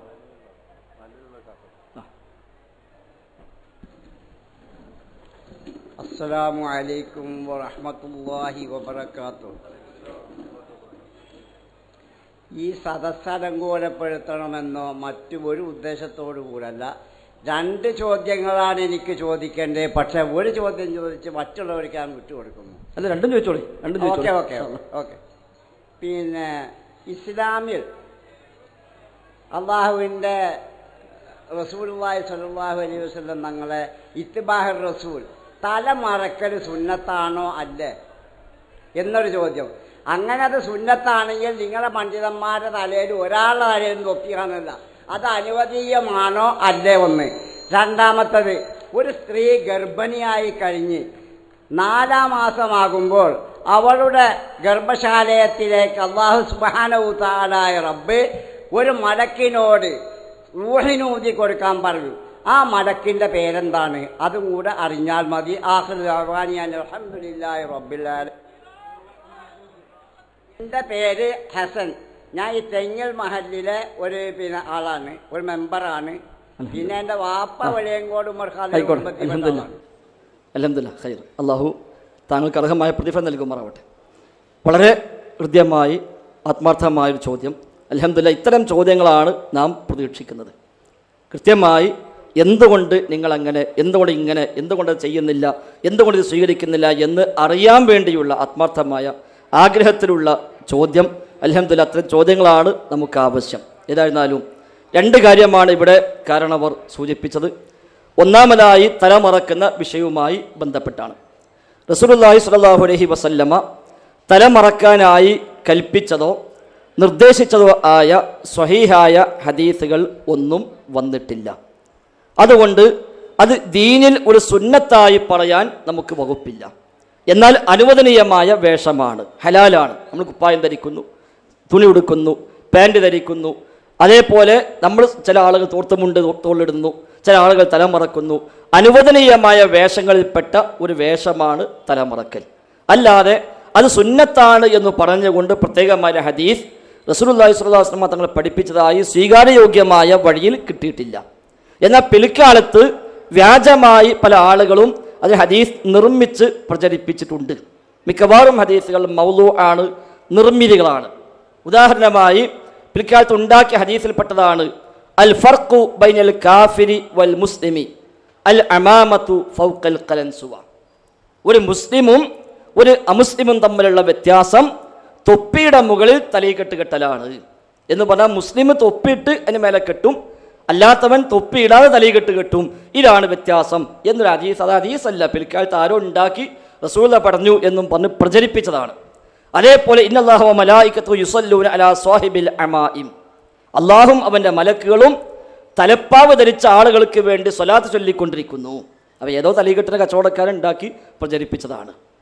അതുപോലെ സ്വലാത്തുൻ ബി അമാമ ഖൈറുൻ മിൻ അൽഫി സ്വലാത്തിൻ ബിലാ അമാമ, തലപ്പാവുള്ള ഒരു നമസ്കാരം തലപ്പാവില്ലാത്ത 1000 നമസ്കാരത്തേക്കാൾ പുണ്യമാകുന്നു. വജുമുഅത്തുൻ ബി അമാമ ഖൈറുൻ മിൻ 70 അൽഫി ജുമുഅത്തിൻ ബിലാ അമാമ, തലപ്പാവുള്ള ഒരു ജുമുഅ തലപ്പാവില്ലാത്ത 70,000 ജുമുഅയേക്കാൾ പുണ്യമാകുന്നു. ഇതൊക്കെ പിൽക്കാലത്ത് വ്യാജമായി പ്രചരിപ്പിക്കപ്പെട്ട മൗലൂഉകളും അതേപോലെ ദുർബലങ്ങളുമായ റിപ്പോർട്ടുകളിൽ മാത്രം വന്നതാണ്. സ്വഹീഹായ സ്വീകാര്യയോഗ്യമായ വഴിയിൽ തലപ്പാവിൻ്റെ മഹത്വം പറയാനോ തല മറക്കുന്നതിൻ്റെ പോരിശ പറയാനോ അത് പ്രേരിപ്പിക്കാനോ ഉള്ള വചനങ്ങൾ ഹബീബായ റസൂലിൽ നിന്ന് നമുക്കിതുവരെ സ്വഹീഹായി ഉദ്ധരിക്കപ്പെട്ടതായി ശ്രദ്ധയിൽപ്പെട്ടിട്ടില്ല. അതേസമയം അള്ളാഹുവിൻ്റെ റസൂലിൻ്റെ നാട്ടിലെ ഒരു പൊതുവേഷമാണ്. ആ കൂട്ടത്തിൽ നബിയും അത് സ്വീകരിച്ചിട്ടുണ്ട്. അത് നബി ആകുന്നതിന് മുമ്പുമുണ്ട്, നബി ആയതിനു ശേഷവുമുണ്ട്. മക്കത്ത് എല്ലാവരും അത് സ്വീകരിച്ച വേഷമായിരുന്നു. നബിക്ക് മാത്രമല്ല, അവിടുത്തെ മുഅ്മിനീങ്ങൾക്ക് മാത്രമല്ല, സ്വഹാബിമാർക്ക് മാത്രമല്ല, ആ നാട്ടുകാരുടെ വേഷമായി അവർ തലയിൽ ഒരു മുണ്ടിടാറുണ്ട്. ആ കാലഘട്ടത്തിൽ ഇക്കാലത്തെ അറബികൾ ഒരു മുണ്ടിടും, അതിന് മേലെ പിന്നെ വട്ടും വിടും. അത് ആ നാട്ടിലെ ആചാരമാണ്. നമ്മുടെ നാട്ടിൽ കാലങ്ങളായി നമ്മൾ തുണി ഉടുക്കുന്നു, അതേപോലെ കുപ്പായം ധരിക്കുന്നു. ഉത്തരേന്ത്യക്ക് പോയി കഴിഞ്ഞാൽ അവർ ജുബ്ബയും പൈജാമയും ധരിക്കുന്നു. അമേരിക്കയിൽ പോയി കഴിഞ്ഞാൽ അവർ പാൻറ്റും സമാനമായതും സ്വീകരിക്കുന്നു. അത് ഓരോ നാട്ടിലെ വേഷം. അപ്പോൾ ആ നാട്ടിലെ വേഷം എന്തോ അത് അവർക്ക് സ്വീകരിക്കാം, ശരീഅത്തിന് എതിരല്ലെങ്കിൽ, ഇസ്ലാമിന് വിരുദ്ധമല്ലെങ്കിൽ ആ നാട്ടിലെ ആദത്തായ അവിടുത്തെ സമ്പ്രദായമായ വേഷം അവർക്ക് സ്വീകരിക്കാം. എന്നാൽ അനുവദനീയമായ വേഷമാണ് എന്നർത്ഥം, അല്ല സുന്നത്താണ് എന്നോ അതിന് പ്രത്യേകമായ മഹത്വമുണ്ട് എന്നോ പറയാൻ സ്വീകാര്യയോഗ്യമായ വഴിയിൽ അള്ളാഹു റസൂൽ പഠിപ്പിച്ചതായി നമുക്ക് എവിടെയും കാണാൻ സാധിക്കുന്നില്ല. അല്ലാഹു അഅലം. രണ്ടാമത്തെ കാര്യം അദ്ദേഹം ചോദിച്ചത് റൂഹ് ഓതുന്ന മലക്ക്. ഹദീസിൽ ഒരു മലക്കിനെ പറഞ്ഞയക്കും എന്ന് മാത്രമേ ഹദീസിൽ വന്നിട്ടുള്ളൂ. റസൂലുള്ളാഹി സ്വല്ലല്ലാഹു അലൈഹി വസല്ലം പഠിപ്പിച്ച ഹദീസാണ്, സ്വഹീഹാണ്. 4 മാസം ഗർഭാശയത്തിൽ പ്രായമായി കഴിഞ്ഞാൽ മലക്ക് വരുമെന്നും റൂഹ് ഊതുമെന്നും അതേപോലെ അവൻ്റെ റിസ്ക്, അവൻ്റെ ആയുസ്, അവൻ സഈദാണോ ഷഖീയാണോ, വിജയിച്ചവനാണോ പരാജിതനാണോ എന്നൊക്കെ രേഖപ്പെടുത്തുമെന്നൊക്കെയുള്ള ഹദീസ് സ്വഹീഹാണ്, സ്ഥിരപ്പെട്ടതാണ്. പക്ഷേ ഫയുർസലു മലക്കുൻ, ഒരു മലക്ക് അയക്കപ്പെടും എന്നേ ആ ഹദീസിൻ്റെ വാചകത്തിൽ വന്നിട്ടുള്ളൂ. മലക്കിൻ്റെ പേര് നബി തങ്ങൾ പറഞ്ഞു തന്നിട്ടില്ല. അതുകൊണ്ട് അള്ളാഹു റസൂലോ പറയാതെ ഒരു മലക്കിൻ്റെ പേര് നമുക്ക് കിട്ടാൻ നിർവാഹവുമില്ല. നമ്മൾ സംബന്ധിച്ച് അത് അന്വേഷിച്ചറിയേണ്ട ആവശ്യമില്ല. നമുക്ക് അറിയൽ ആവശ്യമുള്ളതാണെങ്കിൽ അള്ളാഹും റസൂലും പഠിപ്പിച്ചരും. അല്ലാത്തത് നമ്മൾ പിന്നാലെ പോയി അന്വേഷിച്ച് അതിൻ്റെ പേര് കിട്ടാൻ വേണ്ടി തെരഞ്ഞു പിടിച്ചടന്നിട്ട് പേര് മനസ്സിലായിട്ട് പ്രത്യേകിച്ചൊന്നും അവിടെ കാര്യവുമില്ല. എന്നാൽ ആ വിഷയം സത്യമാണ്, ഹദീസിൽ വന്നതാണ്, സ്വഹീഹാണ്, വിശ്വസിക്കൽ നിർബന്ധമാണ്. പക്ഷെ പേര് ഹദീസിൽ പരാമർശിക്കപ്പെട്ടതായി ശ്രദ്ധയിൽപ്പെട്ടിട്ടില്ല. അല്ലാഹു അഅലം. അസ്സലാമു അലൈക്കും വറഹ്മത്തുള്ളാഹി. അൽഹംദുലില്ലാഹ് അസ്സലാത്തു വസ്സലാമു അലാ അഷ്റഫിൽ മഖ്ലൂഖീൻ വഅലാ ആലിഹി വസ്വഹ്ബിഹി അജ്മഈൻ. അമ്മാ ബഅദ്. ഏറ്റവും ബഹുമാനമുള്ള ഇവിടെ സ്റ്റേജിൽ അണിനിരന്നിട്ടുള്ള മുജാഹിദ് പണ്ഡിതന്മാർ, ഈ പരിപാടി ശ്രവിക്കുന്ന നല്ലവരായ പ്രവർത്തകന്മാർ, എനിക്ക് ചോദിക്കാനുള്ളത് നേരത്തെ ഫൈസൽ മൗലവി പറഞ്ഞ ആ ചോദ്യത്തിനോട് ബന്ധപ്പെട്ട ഒരു ചോദ്യമാണ്. തലപ്പാവ് അല്ലെങ്കിൽ തലമറക്കുക എന്ന വിഷയത്തിൻ്റെ ആധികാരികമായ ഫിഖ്ഹിൻ്റെ ഹുക്മ് എന്താണ് എന്ന് പറഞ്ഞാൽ, തലപ്പാവ് ധരിക്കൽ ഹറാമോ അല്ലെങ്കിൽ കറാഹത്തോ അല്ലെങ്കിൽ വാജിബോ സുന്നത്തോ, ഇതിൻ്റെ ആധികാരികമായ ഹുക്മ് എന്താണെന്ന് പറഞ്ഞാൽ നന്നായിരുന്നു എന്ന് ഞാൻ ആവശ്യപ്പെടുന്നു. നിങ്ങളുടെ പേര്? എൻ്റെ പേര് സിറാജുദ്ദീൻ എന്നാണ്. ഈ ഉള്ള പ്രവർത്തകന്മാരിൽ ഭൂരിപക്ഷം ആളുകളും എന്നെ അറിയാവുന്ന ആളുകളുമാണ്. എൻ്റെ നാട് ഈ അടുത്ത പന്താവൂരാണ്. അതിന് ഹുക്മ് നേരത്തെ ഞാൻ വിശദീകരിച്ചു കഴിഞ്ഞു. അനുവദനീയമാണ്, മുബാഹാണ് എന്ന് പറഞ്ഞു. ഇനി അതിനപ്പുറത്തേക്ക് സുന്നത്തോ വാജിബോ ഒക്കെ ആകണമെങ്കിൽ അതിന് പ്രത്യേകം തെളിവ് ആവശ്യമുണ്ട്. ആ തെളിവ് ഇല്ലാത്തത്തോളം കാലം അസുല് കുല്ലി ഷൈഇൻ അൽ ഇബാഹ, എല്ലാത്തിൻ്റെയും അസുല് ഇബാഹത്താണ് എന്ന തത്വപ്രകാരം, കായിക പ്രകാരം അത് അനുവദനീയമായ വേഷമാണ്, ജായിസാണ്. അതുകൊണ്ടാണ് നേരത്തെയുള്ള മറുപടി ഞാൻ പറഞ്ഞത് അനുവദനീയമായ വേഷമാണ് എന്ന് പറഞ്ഞത്. അതേസമയം പ്രവാചകരുടെ വേഷമാണ്, അത് പ്രവാചകൻ തൻ്റെ നാട്ടിലെ സമ്പ്രദായം എന്ന നിലയ്ക്ക് ചെയ്തതാണ്. ആ നിലയ്ക്ക് സ്വീകരിക്കാം, തിരഞ്ഞെടുക്കാം, അതിന് വിരോധമില്ല, ഹറാമല്ല, കറാഹത്തല്ല, ഒന്നുമല്ല. അത് അനുവദനീയമായ വേഷമാണ്. ശരി, ബാക്കി ചോദിച്ചോളൂ. അപ്പോ കേവലം ഒരു ജായിസാണ് എന്നാണോ പറയുന്നത്? അല്ലാതെ ജായിസ് എന്ന് പറയുന്ന പദം സാധാരണഗതിയിൽ കിതാബുകളിലൊക്കെ കാണുന്നത് കറാഹത്തിനെ കുറിച്ചും സുന്നത്തിനെ കുറിച്ചും വാജിബിനെ കുറിച്ചും ഷാമിലാക്കുന്ന ഒരു പദമാണ് ജായിസ്. അതുകൊണ്ട് ജായിസ് എന്ന് പറയുന്നത് ഒരു മുസ്തറക്കായ പദമായതുകൊണ്ട് അത് കേവലം ഹുക്മാണ് എന്ന് പറയാൻ പറ്റില്ല.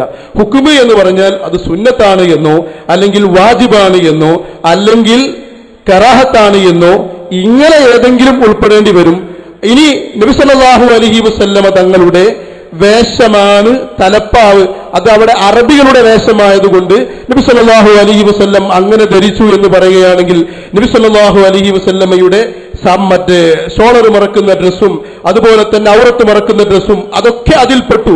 പക്ഷേ തലപ്പാവ് ധരിക്കുന്നവർക്ക് പ്രത്യേകമായ ബറക്കത്ത് കൊണ്ടും റഹ്മത്ത് കൊണ്ടും മറ്റു പല ഗുണങ്ങൾ കൊണ്ടും പ്രാർത്ഥിച്ചു എന്ന് നേരത്തെ ഫൈസൽ ഉസ്താദ് ഇവിടെ പറയുകയും ചെയ്തു. അപ്പോൾ രണ്ടും തമ്മിൽ ചാറുതാവില്ലേ എന്നാണ് എന്റെ അടുത്ത ചോദ്യം. ഇല്ല, ഞാൻ പറയുന്നത് സത്യം കേട്ടില്ല.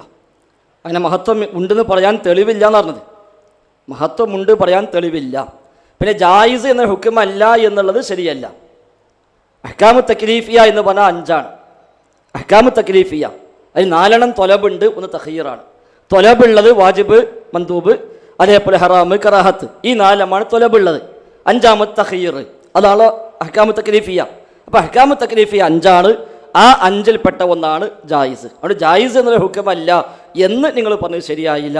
അത് ഏതടിസ്ഥാനത്തിൽ പറഞ്ഞു എന്ന് എനിക്കറിയില്ല. 5 ഹുക്മാണ് ഫിഖ്ഹിൽ പഠിപ്പിക്കപ്പെട്ടത്. അതിൽ ഒരു ഹുക്മാണ് ജായിസ് അല്ലെങ്കിൽ മുബാഹ് എന്നൊക്കെ പറയപ്പെടുന്നു. ഇബാഹത്ത് എന്നോ മുബാഹ് എന്നോ ജായിസ് എന്നോ ജവാസ് എന്നോ ഒക്കെ, ഇനി ഹലാല് എന്നോ ഒക്കെയുള്ള വ്യത്യസ്തങ്ങളായ പദങ്ങളിൽ പ്രയോഗിക്കപ്പെടുന്ന ഇബാഹത്ത്, ജവാസ്, അത് ഹുക്മാണ്, അഹ്കാമു തക്ലീഫിൽപ്പെട്ട ഒന്നാണ്. അത് ഉസൂൽ ഫിഖിൻ്റെ എല്ലാ കിതാബിലും തർക്കമില്ലാതെ പഠിപ്പിക്കപ്പെട്ട നിങ്ങൾക്ക് അറിയാലോ. പിന്നെ എന്തുകൊണ്ട് നിങ്ങളത് ഹുക്മല്ല എന്ന് പറഞ്ഞു എനിക്ക് മനസ്സിലാകുന്നില്ല. അതുകൊണ്ട് അത് തഖീറാണ്. തൊലബ് അവിടെ ഇല്ല, തഖീറാണ്. തൊലബ് ഉണ്ടാകണമെങ്കിൽ തെളിവ് ആവശ്യമുണ്ട്. അങ്ങനെ തെളിവില്ല എന്നാണ് ഞാൻ പറഞ്ഞത്. അപ്പോൾ തലപ്പാവ് ധരിച്ചു കുറേ ബർക്കത്തുണ്ട് എന്നല്ല ഞാൻ പറഞ്ഞത്. അങ്ങനെ ഉണ്ട് എന്ന് വരുത്തി തീർക്കാൻ പിൽക്കാൽ ചില ആളുകൾ വ്യാജമായ ഹദീസ് ഉണ്ടാക്കി അള്ളാഹുവിന്റെ റസൂലിന്റെ പേരിൽ പ്രചരിപ്പിച്ചിട്ടുണ്ട്. അത് ശരിയല്ല എന്നാണ് പറഞ്ഞത്. മൗദൂഅോ ലഈഫോ ആയ റിപ്പോർട്ടുകളിലേ അങ്ങനെ വന്നിട്ടുള്ളൂ, സ്വഹീഹായ റിപ്പോർട്ടിലില്ല. പിന്നെ സുഹൃത്തിൻ്റെ ഒരു സംശയം, അങ്ങനെയാണെങ്കിൽ ഔറത്ത് മറക്കലും അതേപോലെ നബിയുടെ മറ്റു വേഷവുമായി ബന്ധപ്പെട്ട കാര്യങ്ങളും ഒക്കെ ആ നാട്ടിൽ ആചാരമായി പറഞ്ഞുകൂടെ എന്ന അല്ല, പറയാൻ പറ്റൂല. അതിലെല്ലാം തെളിവ് വന്നു. ഏതിലെല്ലാം? പുരുഷനാണെങ്കിൽ പൊക്കിൾ മുതൽ മുട്ട് വരെ മറക്കണം, വ്യക്തമായ ഹദീസിൽ പഠിപ്പിക്കപ്പെട്ടു. വെള്ള വസ്ത്രം സുന്നത്താണ്, പ്രത്യേകമായ ഹദീസിൽ പഠിപ്പിക്കപ്പെട്ടു. അതേപോലെ ധരിക്കുമ്പോൾ ആദ്യം വലതുഭാഗം കൊണ്ട് ധരിക്കണം, ഹദീസിൽ പഠിപ്പിക്കപ്പെട്ടു. എല്ലാം സ്വഹീഹായ ഹദീസാണ്. അഴിക്കുമ്പോഴുള്ള മര്യാദ, അതേപോലെ ധരിക്കുമ്പോഴുള്ള മര്യാദ രണ്ടും പഠിപ്പിക്കപ്പെട്ടു. അതുകൊണ്ട് അത് വെറും ആദത്തിൽ നിൽക്കുന്നില്ല. അങ്ങനെ പഠിപ്പിക്കപ്പെടാത്തത് ആദത്തിൽ നിൽക്കുന്നു. നബി ചുവന്ന കുപ്പായം ഇട്ടു എന്ന ഹദീസിലുണ്ട്. പക്ഷെ അത് സുന്നത്താണോ? അല്ല, അത് ആദത്തായി ചെയ്തതാണ്. കാരണം അതൊരു മാതൃകയായി കാണിച്ചതോ ചെയ്യാൻ പഠിപ്പിച്ചതോ അല്ല. എന്നതുപോലെ നബി തങ്ങൾ നീളക്കുപ്പായം ധരിച്ചു എന്ന ഹദീസിലുണ്ട്. എങ്ങനെ പഠിപ്പിക്കപ്പെട്ടു? നമ്മോട് ചെയ്യാൻ പ്രേരിപ്പിച്ചതല്ല. നബിയുടെ പ്രവർത്തനങ്ങളെ പല രൂപത്തിൽ കാണാമല്ലോ. നബിയുടെ പ്രവർത്തനങ്ങൾ മൊത്തത്തിൽ 2 തിരിക്കാം. അഫ്ആലുൻ നബി, നബിയുടെ പ്രവർത്തനങ്ങൾ 2 തിരിക്കാം. ഒന്ന്, ഒരു ഇബാദത്തിന്റെ ഭാഗമായി, ഖുർബത്ത് വത്വാഅയുടെ ഭാഗമായി അവിടുന്ന് ചെയ്തത്. 2, അതല്ലാതെ നബിയുടെ ജിബില്ലത്തുൽ ബശരിയ, ത്വബീഅത്തുൽ ബശരിയ, മനുഷ്യ പ്രകൃതത്തിന്റെ ഭാഗമായോ അല്ലെങ്കിൽ ആദത്തിന്റെ ഭാഗമായോ ചെയ്തത്. അതാണ് നബിയുടെ പ്രവർത്തനം 2. ഇനി ഇബാദത്തിന്റെ ഭാഗമായി, ശറഇന്റെ ഭാഗമായി ചെയ്ത കാര്യങ്ങൾ തന്നെ 2 രൂപത്തിൽ വരാം. ഒന്ന് നബിക്ക് മാത്രമുള്ളത്, നമുക്കത് ബാധകമല്ല. ഉദാഹരണം, നോമ്പ്, വിസാൽ നോമ്പ്. നബി ഞങ്ങൾ രാവും പകലും ഒന്നാകെ നോമ്പ് നോച്ചിട്ടുണ്ട്, നോമ്പ് തുറക്കാതെ 24 മണിക്കൂർ ഒന്നിച്ച് നോമ്പ്. ഇത് നമ്മോട് പറഞ്ഞ് നോമ്പ് നോക്കാൻ പാടില്ല. അപ്പം നബി നോച്ചിട്ടുണ്ടല്ലോ, ഉണ്ട്, അത് നബിക്ക് മാത്രമാണ്. ഇബാദത്താണ്, കൂലി കിട്ടും, പക്ഷെ നബിക്ക് മാത്രമാണ്, നമുക്കത് ബാധകമല്ല. അപ്പം നബി തങ്ങൾ ദീനിൻ്റെ ഭാഗമായി ചെയ്ത കാര്യങ്ങൾ തന്നെയും നബിക്ക് ഖാസ്വായതുണ്ട്, എന്നാൽ ഉമ്മത്തിന് മൊത്തത്തിൽ പഠിപ്പിക്കപ്പെട്ടതുണ്ട്. അപ്പം അത് എല്ലാ ഫെയ്ലുകളെയും ഒരേ ഗണത്തിൽ കണ്ടുകൂടാ. എന്നാൽ തലമറക്കുന്ന വിഷയത്തിൽ സ്വഹീഹായ ഹദീസുകൾ നബിയിൽ നിന്ന് വന്നിട്ടില്ല. തലമറക്കാൻ പ്രേരിപ്പിക്കുന്നതോ മറച്ച ഇത്ര കൂലിയുണ്ട് എന്ന് പറയുന്നതോ അതിൻ്റെ മഹത്വം പറയുന്നതോ ആയ ഹദീസുകൾ സ്വഹീഹായി എവിടെയും വന്നിട്ടില്ല. എന്നാൽ നബി തങ്ങൾ മറച്ചിട്ടുണ്ട്. അത് നബിയാകുന്ന മുമ്പും നബിയുടെ വേഷം അതാണ്. നബി ആയതിനു ശേഷം നബി തങ്ങൾ വേഷം മാറ്റിയിട്ടില്ല. അതിന് മുമ്പും നബിയുടെ വേഷം അതായിരുന്നു, ശേഷവും വേഷം അതായിരുന്നു. ഉണ്ടായ വ്യത്യാസം എന്താണ്? വെള്ള സുന്നത്താണ് പ്രത്യേകം പഠിപ്പിച്ചു, അതിന് മുമ്പ് നബി തങ്ങൾ പറഞ്ഞിട്ടില്ല. നബി ആയതിനു ശേഷം വഹി കിട്ടിയ ശേഷം പഠിപ്പിച്ചതാണ്. അങ്ങനെ പഠിപ്പിച്ചെങ്കിൽ ഇതും സുന്നത്തായി മാറും, പക്ഷേ അത് പഠിപ്പിക്കപ്പെട്ടിട്ടില്ല. ഇത് താങ്കളുടെ ശ്രദ്ധയിൽ അങ്ങനെ സ്വഹീഹുൽ ഹദീസുമുണ്ടോ? താങ്കൾ പറഞ്ഞെന്നാൽ സ്വീകരിക്കാൻ ഒരു പ്രയാസമില്ല. നബി തങ്ങൾ പറഞ്ഞ തലപ്പാവിൻ്റെ അല്ലെങ്കിൽ തലമുറക്കുന്നതിൻ്റെ മഹത്വം പറഞ്ഞ ഒരു ഹദീസ് സ്വഹീഹായത് ഉണ്ടെങ്കിൽ താങ്കൾ അത് ഉദ്ധരിക്കുന്നുവെങ്കിൽ ഇൻഷാ അല്ലാഹ് നമുക്ക് ജീവിതത്തിൽ പാലിക്കാം. ഒരു സുന്നത്ത് നഷ്ടപ്പെടാൻ പാടില്ല എന്ന നിർബന്ധം നമ്മൾ എല്ലാവരും കഴിവിൻ്റെ പരമാവധി പാലിക്കാൻ ശ്രമിക്കാറുണ്ട്. അതുകൊണ്ട് അങ്ങനെ ഉണ്ടെങ്കിൽ, ശ്രദ്ധയിൽപ്പെട്ടിട്ടുണ്ടെങ്കിൽ താങ്കൾക്കത് പറയാം. അത് സ്വീകരിക്കാൻ 100% സന്നദ്ധരുമാണ്. അല്ലാഹു അഅലം. ഉസൂലുൽ ഫിഖിൽ ചർച്ച ചെയ്യുന്ന ജായിസ് എന്നല്ല അവിടെ 5 ഹുക്കുമുകളിൽ പറഞ്ഞിട്ടുള്ളത്, അവിടെ മുബാഹ് എന്നാണ്. ആ മുബാഹ് എന്നതാണ് 5 ഹുക്കുമുകളിൽ ഒന്നായി വരുന്നത്. ഞാൻ അത് ഇടക്കൊന്ന് പറഞ്ഞു എന്നേ ഉള്ളൂ. പിന്നെ നബി സല്ലല്ലാഹു അലൈഹി വസല്ലം തലപ്പാവ് ധരിച്ചു എന്ന് നിങ്ങൾ തന്നെ പറഞ്ഞു. നബി സല്ലല്ലാഹു അലൈഹി വസല്ലം തങ്ങളുടെ ഫിഅല് അത് സുന്നത്തിൽ പെടില്ലേ?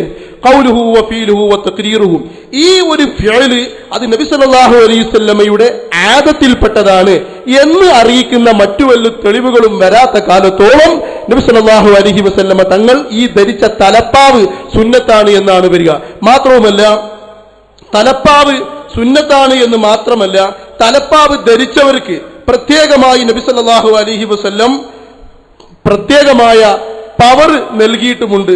ഇമാം മുസ്നദു ഷാമീൻ ലി തൊബറാനി, ഇമാം തൊബറാനിക്കുള്ള മുസ്നദു ഷാമീൻ എന്ന് പറയുന്ന ഗ്രന്ഥത്തിന്റെ 3416 ഹദീസിൽ അൻ അബീ ദർദാ റളിയല്ലാഹു അൻഹു ഖാല ഖാല റസൂലുള്ളാഹി സ്വല്ലല്ലാഹു അലൈഹി വസല്ലം ഇന്നല്ലാഹ വ മലായികതുഹു, അല്ലാഹുവും അല്ലാഹുവിന്റെ മലക്കുകളും യുസല്ലൂന അലാ അസ്ഹാബിൽ അമാഇമി യൗമൽ ജുമുഅ, ജുമുഅ ദിവസം നബി സല്ലല്ലാഹു അലൈഹി വസല്ലമ തലയെക്കെട്ട് കെട്ടിയവർ, തലപ്പാവ് ധരിച്ചവർക്ക് അല്ലാഹുവും അല്ലാഹുവിന്റെ മലക്കുകളും യുസല്ലൂൻ, അവർ ഇസ്തിഗ്ഫാർ ചൊല്ലുന്നു, സ്വലാത്ത് നൽകുന്നു, ഗുണം കൊണ്ട് പ്രാർത്ഥിക്കുന്നു എന്ന് പറയുമ്പോൾ ഇതിലും വലിയ ഒരു തലകെട്ട് കെട്ടിയവർക്ക്, തലകെട്ട് കെട്ടുക എന്ന പ്രവർത്തനം നടത്തിയവർക്ക് ഇതിലും വലിയ ഒരു മഹത്വം ഇനി എന്താണ് നബി സല്ലല്ലാഹു അലൈഹി വസല്ലം പറയേണ്ടത്?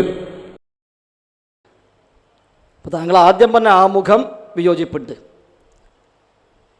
ഞാൻ എൻ്റെ സംസാരത്തിൽ പ്രത്യേകം പറഞ്ഞു മുബാഹ് എന്നോ ജായിസ് എന്നോ ഹലാല് എന്നോ ജവാസ് എന്നോ ഇബാഹത്ത് എന്നോ വ്യത്യസ്ത പദങ്ങളിൽ പ്രയോഗിക്കപ്പെട്ടതാണ് അനുവദനീയമാണ്. അപ്പോൾ അതെല്ലാം ഒന്ന് തന്നെ, മുബാഹും ജായിസൊക്കെ ഒന്ന് തന്നെയാണ്. ഉസൂലികളിൽ വളരെ അപൂർവം ചില പണ്ഡിതന്മാരാണ് മുബാഹും ജവാസും തമ്മിലുള്ള അഭിപ്രായ വ്യത്യാസം, അതും തന്നെ ചില വിഷയത്തിൽ മാത്രം. അത് നമ്മുടെ വിഷയമേ അല്ല, അത് വിഷയമേ അല്ല. അപ്പോൾ അനുവദനീയമാണ്, സുന്നത്തല്ല, മന്ദൂബല്ല, വാജിബല്ല, കറാഹത്തല്ല, ഹറാമല്ല. ഇനി നിങ്ങൾക്ക് ഈ സംശയം വേണ്ടതൊക്കെ ഞാൻ പ്രത്യേകം പറഞ്ഞത് 5 ഹുക്കുമിൽ 4 തൊലബുണ്ട്. ഒന്ന് തഖീറാണ്. ആ തഖീറാണ് ഇവിടെ. കാരണം അസ്ലു കുല്ലി ഷൈഇൻ അൽ ഇബാഹ എന്ന് പറഞ്ഞിട്ടാണ് ഞാൻ പറഞ്ഞത്. അസ്ലു കുല്ലി ഷൈഇൻ അൽ ഇബാഹ എന്ന് പറഞ്ഞിട്ടാണ് പറഞ്ഞത്. അപ്പം അതുകൊണ്ട് ഇനി ഇബാഹ് വേറെ ജവാസ് വേറെ പറയാൻ പോകണ്ട. ഈ സാധാരണക്കാരെ ഇവിടെ നമ്മൾ ഇടങ്ങാറാക്കണ്ടല്ലോ. അതുകൊണ്ട് അനുവദനീയമാണ്, അല്ലാതെ സുന്നത്തില്ല, നിർബന്ധമില്ല. ഇനി ഈ പറഞ്ഞ ഹദീസ്, ഇത് സുഹൃത്ത് നേരത്തെ ഞാൻ പറഞ്ഞിരുന്നു, നിങ്ങൾ അപ്പോൾ ശ്രദ്ധിച്ചിട്ടുണ്ടാവില്ല. എൻ്റെ കഴിഞ്ഞ സംസാരത്തിൽ ഞാനിത് അങ്ങോട്ട് പറഞ്ഞു. ഇന്നല്ലാഹു വ മലായികതുഹു യുസല്ലൂന അലാ സ്വഹിബിൽ അമായിം, അല്ലെങ്കിൽ അലാ സ്വഹാബിൽ അമായിം 2 രൂപത്തിൽ വന്നിട്ടുണ്ട്. പക്ഷെ അത് നബി തങ്ങൾ പറഞ്ഞിട്ടില്ല, നബി തങ്ങൾ പറഞ്ഞതല്ല, അത് സ്വഹീഹ ഹദീസല്ല, അത് ദുർബലമാണ്. ആ റിപ്പോർട്ട് സ്വീകാര്യയോഗ്യമായ റിപ്പോർട്ടല്ല. അതുകൊണ്ട് നബി പറഞ്ഞു എന്ന് നമ്മൾ പറഞ്ഞുകൂടാ. നബി തങ്ങളത് പറഞ്ഞിട്ടില്ല. അത് സ്വഹീഹായ പരമ്പരയിൽ ഉദ്ധരിച്ച് കിട്ടിയ ഹദീസേ അല്ല.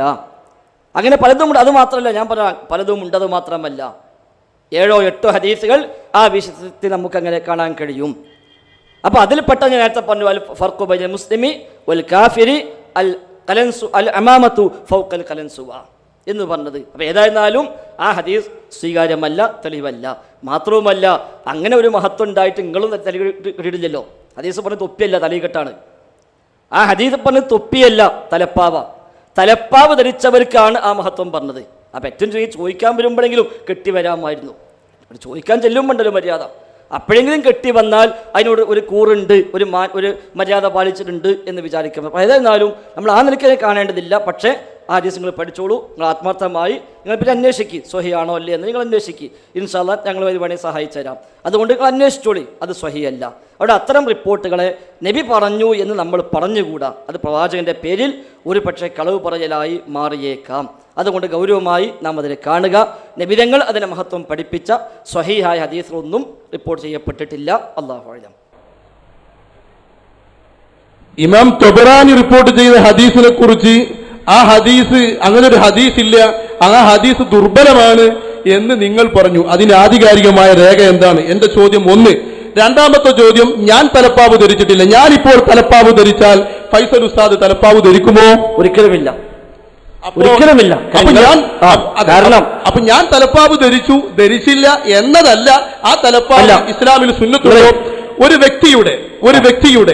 വ്യക്തിയുടെ ഫിഅല് എന്താണ്, സാധാരണക്കാരനായ ഒരു വ്യക്തിയുടെ ഫിഅല് എന്താണ് എന്ന് നോക്കിയിട്ടല്ല അടിസ്ഥാനപരമായ പണ്ഡിതന്മാർ അത് സുന്നത്താണോ, അത് കറാഹത്താണോ, അത് വാജിബാണോ എന്ന് തീരുമാനിച്ചിട്ടുള്ളത്.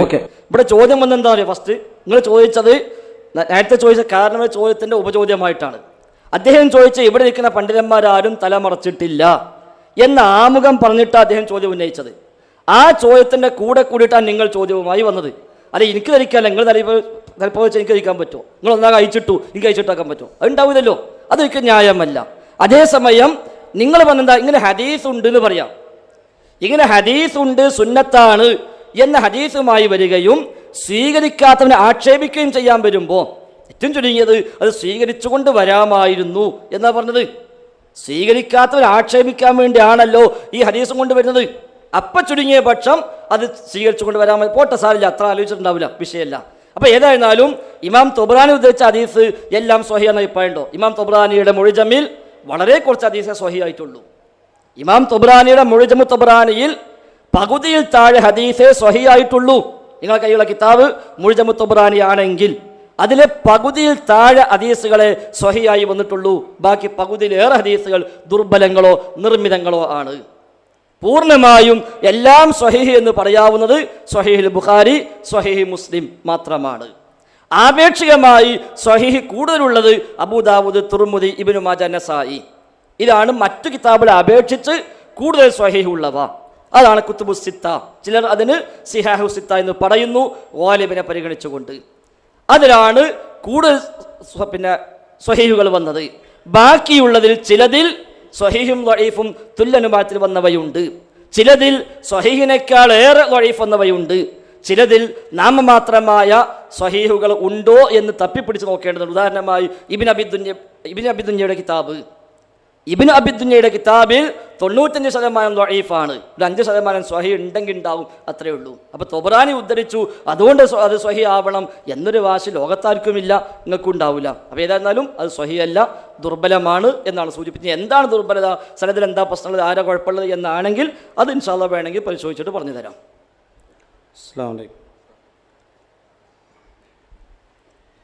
സഹോദരൻ സൂചിപ്പിച്ച ഹദീസ് തൊബറാനി മുഅ്ജമുൽ കബീറിൽ ഉദ്ധരിച്ച ഹദീസാണ്. അതിൻ്റെ സനദി പ്രകാരമാണ്. ഖാല ഹദ്ദസന അയ്യൂബ് ബിൻ മുദർക്ക് അൻ മക്ഹൂൽ അൻ അബി ദർദ അൻ റസൂലുള്ളാഹി സ്വല്ലല്ലാഹു അലൈഹി വസല്ലം. ഇത് ഇബ്നുൽ ജൗസി അദ്ദേഹത്തിൻ്റെ അൽ മൗദൂആത്ത് എന്ന് പറയുന്ന റസൂലുള്ളാഹി സ്വല്ലല്ലാഹു അലൈഹി വസല്ലമയുടെ പേരിൽ കെട്ടിയുണ്ടാക്കപ്പെട്ട ഹദീസുകൾ മാത്രം ക്രോഡീകരിച്ച ഗ്രന്ഥമാണ് ഇബ്നുൽ ജൗസിയുടെ അൽ മൗദൂആത്ത്. അതിൽ ഈ ഹദീസ് അദ്ദേഹം കൊടുത്തിട്ട് മൗദൂഅ എന്ന് പറഞ്ഞു. ലാ അസുല ലഹു, ഇസ്ലാമിക ഗ്രന്ഥങ്ങളിൽ എവിടെയും അടിസ്ഥാനപരമായി ഈ ഹദീസിന് ഒരു അസുലുമില്ല. ഇത് ഇബ്നുൽ ജൗസി മാത്രമല്ല, ശാഫിഈ പണ്ഡിതന്മാരിൽ അഗ്രേസരനായിട്ടുള്ള സുയൂത്തി അദ്ദേഹവും ഈ ഹദീസിനെ മൗദൂഅ എന്ന് ദഈഫ് എന്നൊക്കെയാണ് വിശദീകരിച്ചിട്ടുള്ളത്. അതേപോലെ തന്നെ വേറെയും പണ്ഡിതന്മാർ ഈ ഹദീസ് മൗദു ആണ് എന്ന് വിശദീകരിച്ചിട്ടുണ്ട്. അപ്പോൾ ചുരുക്കത്തിൽ ഹദീസ് ഇബ്നുൽ ജൗസി അദ്ദേഹത്തിൻ്റെ മൗദുആത്തിലും സുയൂത്തിയും ഒക്കെ ഈ ഹദീസ് ദുർബലമാണെന്ന് മാത്രമല്ല പ്രവാചകൻ്റെ പേരിൽ കെട്ടിയുണ്ടാക്കപ്പെട്ട ഹദീസാണ് എന്ന് വിശദീകരിച്ചിട്ടുണ്ട്. ഇവിടെ കാര്യമായ ഖണ്ഡന പ്രസക്തരുമൊക്കെ തൗഹീദുമായി ബന്ധപ്പെട്ട വിഷയങ്ങളാണ് വന്നത്. അതാണ് ഇവിടെയുള്ള ആളുകൾക്ക് കൂടുതൽ പഠിക്കാൻ താല്പര്യമുള്ളത്. ആ വിഷയവുമായി ബന്ധപ്പെട്ട ചോദ്യങ്ങൾക്കാണ് കൂടുതൽ പ്രാധാന്യം കൊടുക്കേണ്ടത് എന്നുകൂടി. ഇനി സഹോദരൻ ഒരു കാര്യം കൂടി, ഇപ്പം ഒരാൾ തലപ്പാവ് ധരിക്കാതെ മരിച്ചു പോയാൽ അയാൾ നരകത്തിൽ പോകില്ല, നരകത്തിൽ പോകുന്ന വിശ്വാസമൊന്നും ചോദിക്കുന്ന ആളുകൾക്ക് ഉണ്ടായിക്കൊള്ളുന്നില്ല. നേരെ മറിച്ച് അല്ലാത്ത ആളുകളെ വിളിച്ച് പ്രാർത്ഥിച്ചാൽ അവർ സ്വർഗപ്രവേശനത്തിന് അർഹരല്ല എന്ന വിശ്വാസമാണ് യഥാർത്ഥ ഇസ്ലാമിക വിശ്വാസം. അതാണ് ഇസ്ലാമിൻ്റെ ആണിക്കല്ല്. അതുമായി ബന്ധപ്പെട്ട ചോദ്യങ്ങളാണ് വരേണ്ടത് എന്ന് സൂചിപ്പിക്കുന്നു. ഓക്കെ, ആ വിഷയത്തെക്കുറിച്ച് മുന്നോട്ട് പോകാൻ ബുദ്ധിമുട്ടുണ്ടെങ്കിൽ അല്ലെങ്കിൽ നമുക്ക് ഓഡിയൻസിന് ബുദ്ധിമുട്ടായി തോന്നുമെങ്കിൽ ഞാൻ തൽക്കാലം നിർത്തുകയാണ്. പക്ഷേ നബി സല്ലല്ലാഹു അലൈഹി വസല്ലമ തങ്ങൾ പറഞ്ഞ ഹദീസ് ഇമാം തൊബറാനി മാത്രമല്ല റിപ്പോർട്ട് ചെയ്തിട്ടുള്ളത്.